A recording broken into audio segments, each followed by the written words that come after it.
Students, आज हम ग्रामश्री कविता करेंगे। इसके कवि सुमित्रा नंदन पंत जी हैं।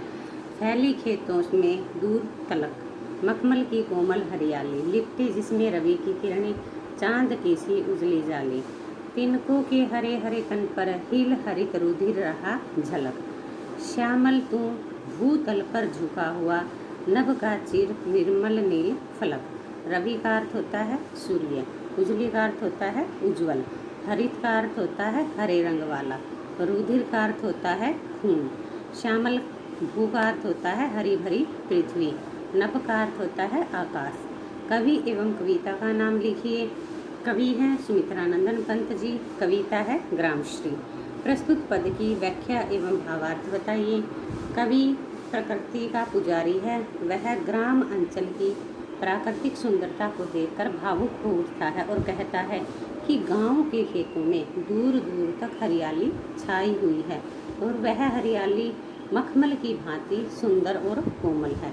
उस हरियाली पर जब सूर्य की किरणें पड़ती हैं तो वह चांदनी की जाली की भांति उज्जवल एवं चमकदार लगने लगती है।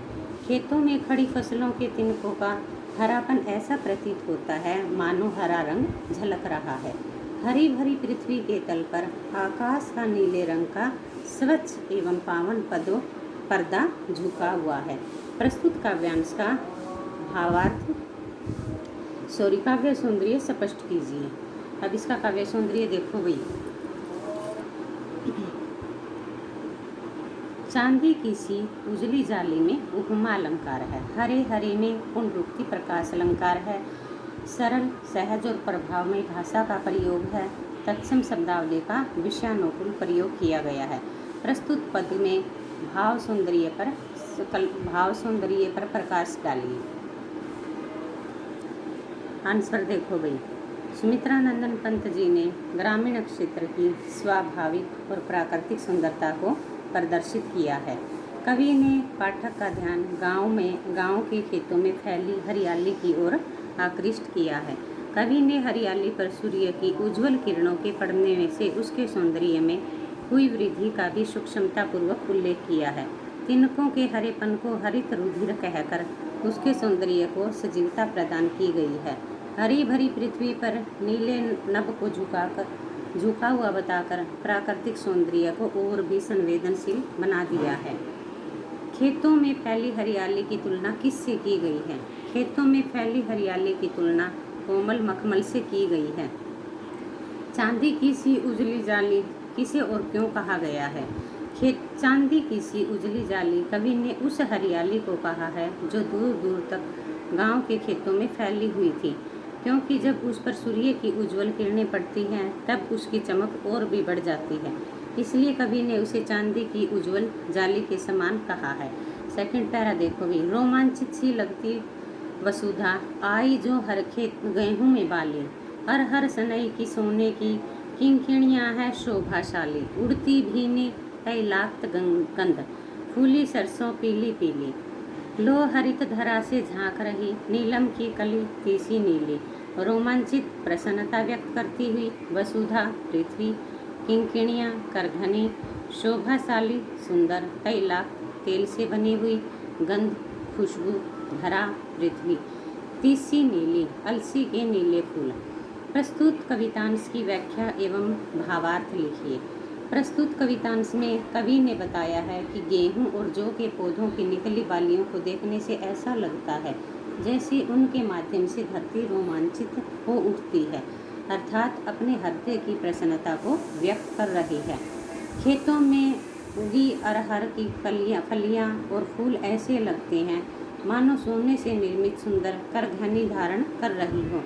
इसी प्रकार दूर दूर तक खेतों में पीली पीली सरसों फूली हुई है, उसके फूलों की सुगंध चारों ओर उड़ रही है। इस हरी भरी धरती पर नीलम की सुंदर कलियां नीले रंग के फूलों से लदी अलसी की झांकती हुई सी लगती हैं। प्रस्तुत कवितांश का काव्य सौंदर्य या शिल्प सौंदर्य स्पष्ट कीजिए। प्राकृतिक छटा का वर्णन अलंकृत भाषा में किया गया है। हर शोभाशाली में रूपक अलंकार है। पीली पीली में पुनरुक्ति प्रकाश अलंकार है। संपूर्ण पद्य में चित्रात्मकता है।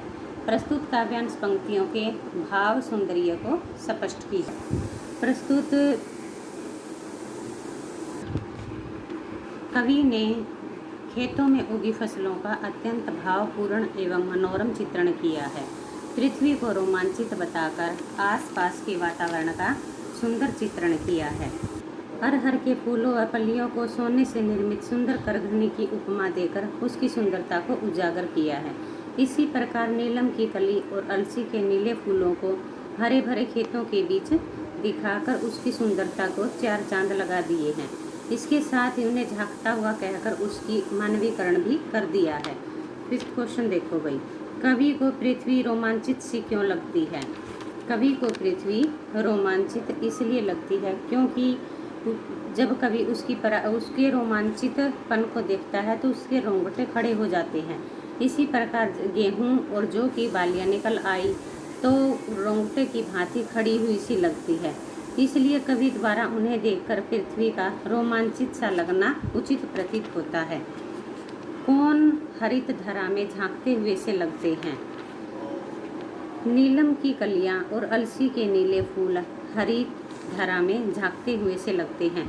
रंग रंग के फूलों में रिलमिल हंस रही सखियां मटर खड़ी, मखमली पेटियों सी लटकी, छिमियां छिपाए बीज लड़ी, फिरती हैं रंग रंग की तितली, रंग रंग के फूलों पर सुंदर, फूले फिरते हो फूल स्वयं, फूले फिरते हो फूल स्वयं, उड़ उड़ वृंतों से वृंतों पर।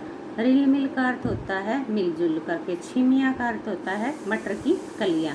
प्रस्तुत पद्यांश की व्याख्या या भावार्थ बताएं।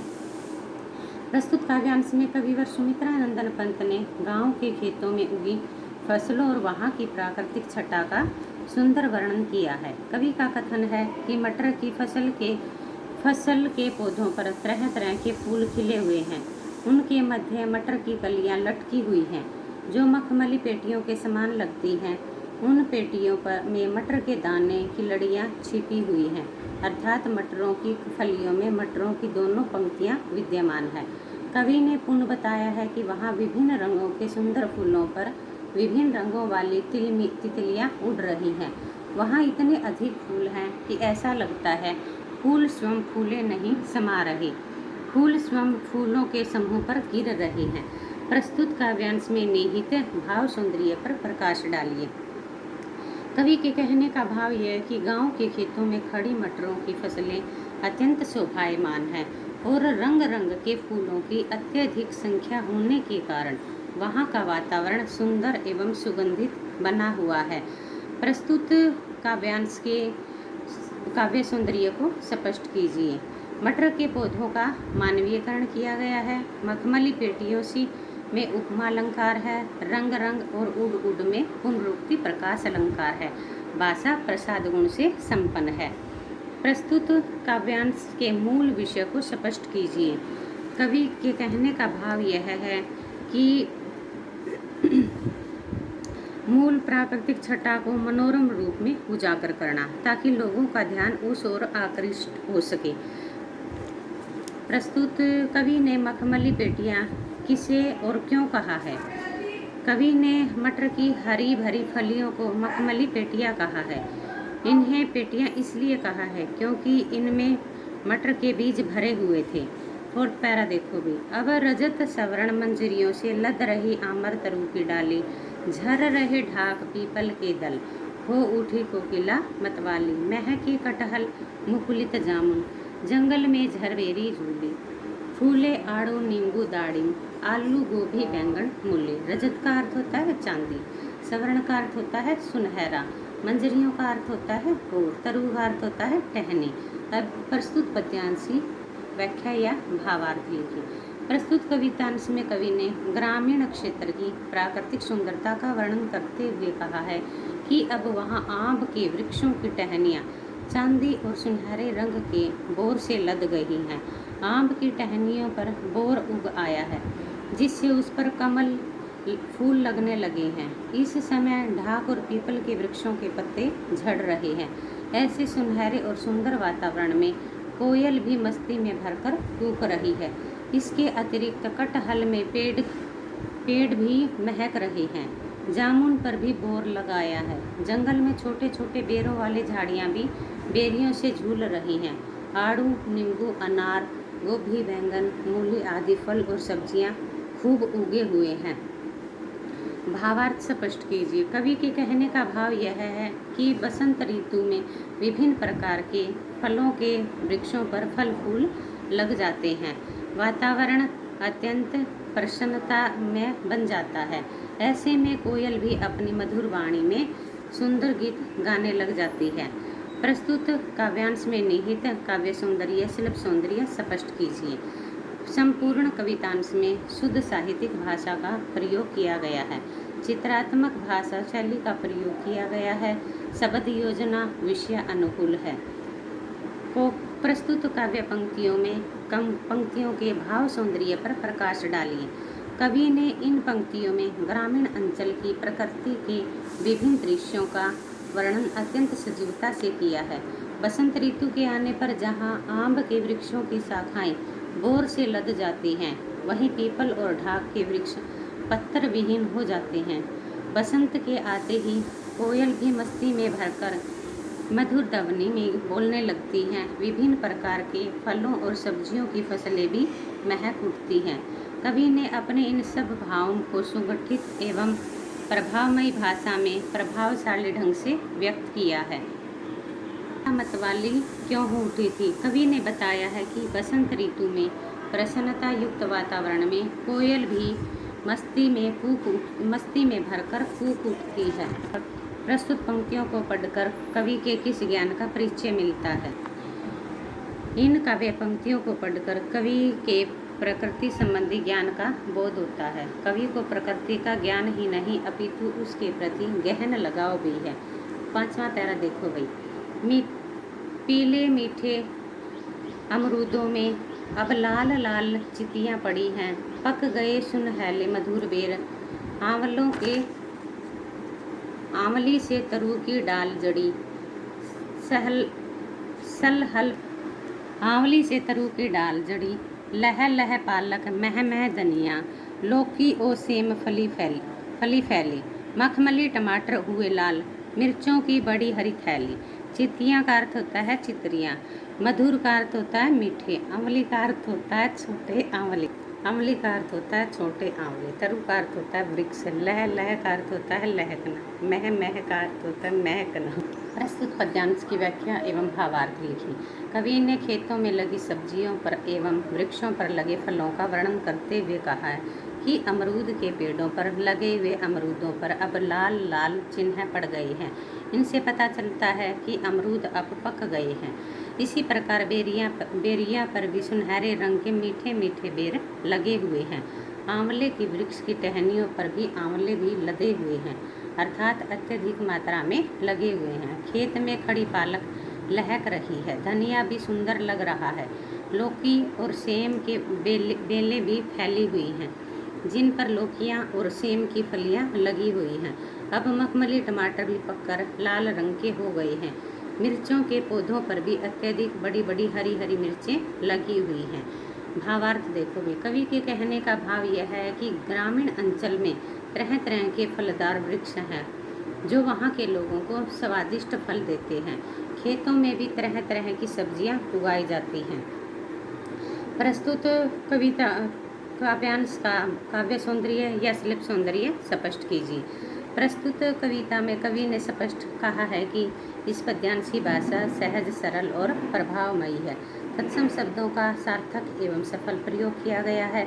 लह लह और मह मह में अनुप्रास अलंकार है। भाषा प्रसाद गुण से संपन्न है। अभिधा शब्द शक्ति का प्रयोग किया गया है। प्रस्तुत पद्यांश के भाव सौंदर्य पर प्रकाश डालिए। जहाँ प्रस्तुत काव्यांश में कवि ने अत्यंत भावपूर्ण शैली में ग्रामीण अंचल के जीवन का वर्णन किया है। गांव के खेतों, वहां उगी हुई फसलों तथा वहां के फलदार पेड़ों के प्रति आत्मीयता का भाव अभिव्यक्त हुआ है। कवि का ग्रामीण क्षेत्र में उगाई जाने वाली सब्जियों का गहन ज्ञान द्रष्टव्य है। कवि ने अमरूद, बेर व आंवले के फलों के साथ साथ पालक, धनिया, टमाटर और हरी मिर्चों का अत्यंत सुंदर एवं सजीव चित्रांकन किया है। प्रस्तुत कवि ने किन सब्जियों एवं फलों का वर्णन किया है? कवि ने अमरूद, बेर, आंवला आदि फलों एवं पालक, धनिया, टमाटर, हरी मिर्च आदि सब्जियों का उल्लेख किया है। प्रस्तुत पद के विभिन्न विषयों को स्पष्ट कीजिए। प्रस्तुत पद का प्रमुख विषय गांव के जीवन का, विशेषकर वहां के खेतों में उगाए जाने वाले फलों व सब्जियों का उल्लेख किया गया है। 6 पैरा देखो भी। बालों के सांपों से अंकित गंगा की सतरंगी रेती, सुंदर लगती सरपत छाई, तट पर तरबूजों की खेती, अंगुली की कंघी की सुंदर लगती सरपत छाई, तट पर तरबूजों की खेती, अंगुली की कंघी से बगुले, आंवले की कंघी से बगुले, कलंगी संवारते हैं कोई, तिरते जल में सुरखाब पुल्लिन पर, मग रोठी रहती सोई। बालू का अर्थ होता खेत, अंकित का अर्थ होता चित्रित, सतरंगी 7 रंगों वाली, सरपत हरी घास पात तिनके, कलंगी का अर्थ होता सिर के ऊपर का भाग, सुरखाब का अर्थ होता चक्रवात पक्षी, पुलिन का अर्थ होता है किनारा।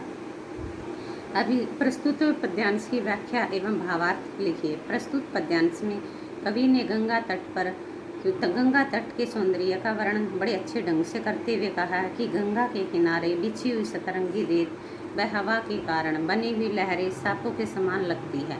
गंगा के तट पर उगी हुई घास अत्यंत सुंदर लगती है। वहाँ पर तरबूजों की फसल उगाई गई है। अपने पाँव के पंजों से अपने सिर की कलंगी संवारते हुए बगुले अत्यंत सुंदर लगते हैं। पक्षी गंगा के पानी में तैर रहे हैं। गंगा किनारे बैठी मगरोठी सोई रहती है। प्रस्तुत पद्यांश में निहित काव्य सौंदर्य, शिल्प सौंदर्य स्पष्ट कीजिए।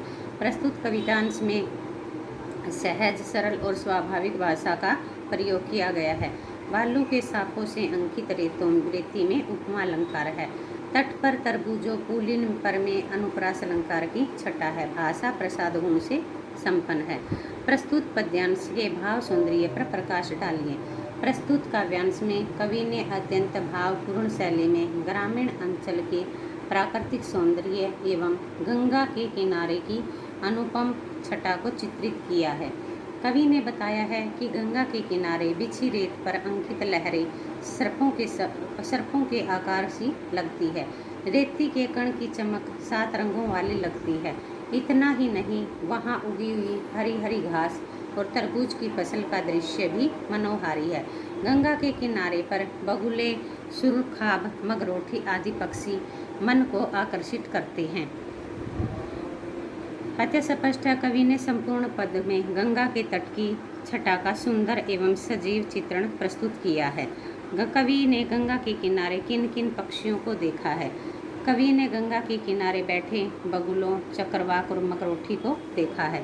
कवि ने गंगा के किनारे की रेत को सांपों की तरह अंकित क्यों कहा है? कवि ने गंगा के किनारे फैली रेत को सांपों की तरह अंकित इसलिए कहा है क्योंकि रेत में तेज हवा व पानी के बहाव के कारण टेढ़ी मेढ़ी लहरें बनी हुई थी। 7वां पैरा देखो भाई। हंसमुख हरियाली हिम आतप, सुख से अलसाए से सोए, भीगी हरियाली में निशी की, तारक सपनों में से खोए, मरकत डिब्बे सा खुला ग्राम, जिस पर नीलम नभ आच्छादन, निरुपम हिमांत में स्निग्ध शांत, निज शोभा से हरता जनमन। आतप का अर्थ होता है गर्मी की धूप, अंधियाली का अर्थ होता है अंधेरी वाली, निशी का अर्थ होता है रात्रि, मरकत का अर्थ होता है पन्ना नामक रत्न, निरुपम का अर्थ होता है उपमा रहित, हिमांत का अर्थ होता है सर्दी के अंत में, स्निग्ध का अर्थ होता है कोमल, निज का अर्थ होता है अपनी और हरना का अर्थ होता है आकृष्ट करना। प्रस्तुत पद्यांश की व्याख्या एवं भावार्थ अपने शब्दों में लिखिए। कवि ने ग्रामीण अंचल की प्राकृतिक छटा का उल्लेख करते हुए कहा है कि वहाँ की हंसमुख हरियाली सर्दी की धूप में ऐसी लग रही है मानो वह धूप सेकने से अलसाई हुई सी है। रात के अंधेरे में वही हरियाली भीगी हुई सी लगती है। नीले नभ पर रात्रि को चमकते हुए तारे सपन में खोए हुए से लगते हैं। सर्दी की ऋतु में चमकती हुई धूप में हीरे सर्दी की ऋतु में चमकती हुई धूप में गांव पन्ना नामक रतन का खुला हुआ डिब्बा प्रतीत होता है। उस पर नीले रंग का आकाश छाया हुआ होने के कारण और भी अधिक आकर्षक बन पड़ा है। हिमांत में अत्यंत सुंदर शांत गांव की अपनी शोभा से सबके मन को आकृष्ट करने वाला है। भावार्थ देखो भाई, कवि के कहने का भाव यह है कि गांव के आसपास छाई हुई हरियाली सर्दी की धूप में अत्यंत सुंदर लगने लगती है। रात को नीले आकाश में चमकते तारे भी मनमोहक लगते हैं। धूप में चमकता हुआ गांव तो और भी आकर्षक लगता है। प्रस्तुत पद्यांश में निहित काव्य सौंदर्य शिल्प सौंदर्य को स्पष्ट कीजिए। तत्सम शब्दों का अत्यंत सार्थक प्रयोग किया गया है। हंसमुख, हरियाली, नीलम, नभ, जनमन आदि में अनुप्रास अलंकार का प्रयोग किया गया है। नई नई उपमाओं के प्रयोग के कारण प्रकृति का सौंदर्य अत्यंत आकर्षक बन पड़ा है। प्रस्तुत काव्यांश में भाव सौंदर्य पर प्रकाश डालिए। प्रस्तुत पद में कवि ने ग्रामीण अंचल की प्राकृतिक दृश्यों की सुंदरता का सजीव चित्रण प्रकट किया है। कवि ने सर्दकालीन हरियाली की हंसमुख और सर्दी की धूप में उसे अलसाई हुई बताकर उसके विविध गुणों एवं विशेषताओं को उद्घाटित किया है। रात में वही दिन वाली हंसमुख हरियाली भीगी हुई सी लगती है। रात्रि के गहन अंधकार में आकाश में चमकते हुए तारे भी सपनों में खोए हुए से लगते हैं। धूप में चमकते हुए गांव के तो कहने ही क्या, वह तो पन्ने रूपी रतन से बने खुले डिब्बे के समान लगता है। उसके ऊपर छाए हुए नीले आकाश से तो उसकी शोभा और भी बढ़ जाती है।